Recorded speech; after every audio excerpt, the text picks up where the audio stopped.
तुमको मैंने सांगा था की मी इसको दिखाऊंगा. मग झाल्यानंतर आमचं काम चालू आणि मग या मोठा भाऊ होता अमाल आणि पाहणं हे सर्वेचे सर्वे पोझिशनवर लागेल होते ना. फिरवला ना आपल्याकडे कॅमेरा. आम्हाला जलने होते पंजे का पण की मी होता पंजेच्या गाडीवर. या मयात काढला म्हणून थोडसा माल ने पोऱ्या बसलाय ना यायला होता उस्ताद बरोबर. इथला अर्गय होता तो की आमचं डोकं त्यानं खाई घेतलं. त्याला नाव विचारलं तर म्हणे अमरीशपुरी नाम आहे मेरा. अरे म्हणलं गुच्चा बस तू हात द्याला त्यानं आपल्या ब्लॉग मध्ये. म्हणला मा मोबाईल चार्जिंगला ये. त्याला चार्जिंगला यायला सांगला तर त्यानं अशी व्हिडिओ काढी घेतली की तुम्ही स्पाई घ्या.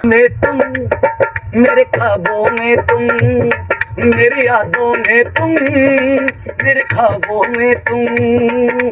त्या यादमध्ये गाणे ऐकत होता काय माहित. आमो चालले होते दुसऱ्या मयामध्ये. होता हात काट्याचा माल. पाहणं कसा बांद्रावाने बसेल होता तो वर येत. अरे म्हणलं बसलाय वर येतं आमचा व्हिडिओ काढ. व्हिडिओ त्यानं असा काढला काही अर्धा मलेच घेतला अर्धे काही पंजेच घेतले. म्हणलं खतरनाक दिसतोय वे बोतू. मग पाहणं मी कितला स्माइल करत राहतो. तुम्हाला असं वाटतं की ब्लॉग मध्ये का निसता असतो पण आपल्या कामावर बी असा बोलला. म्हणलं पुऱ्या पंजाईच्या गाडीला घेजो. पण काय त्याने या मोठ्या भाऊ लोकांनी बी बराबर काही घेतले नाही भाऊ. पण कसं आता घेवाय गेले आपल्या ब्लॉग मध्ये. या बिल्डरनं दिले 2 बोट ते बी अर्धेच घेवाले. इकडनं आवाज आला म्हणे मेरे को बी घे रे बोतू. मग भाऊले बी घेतला त्यानं ब्लॉग मध्ये आणि लगेच उतरणार होता खाली. संच तुम्हाला तर माहितच आहे की पंजाईच्या गाडीवर 3दा काम चालू होतं समजी घ्या.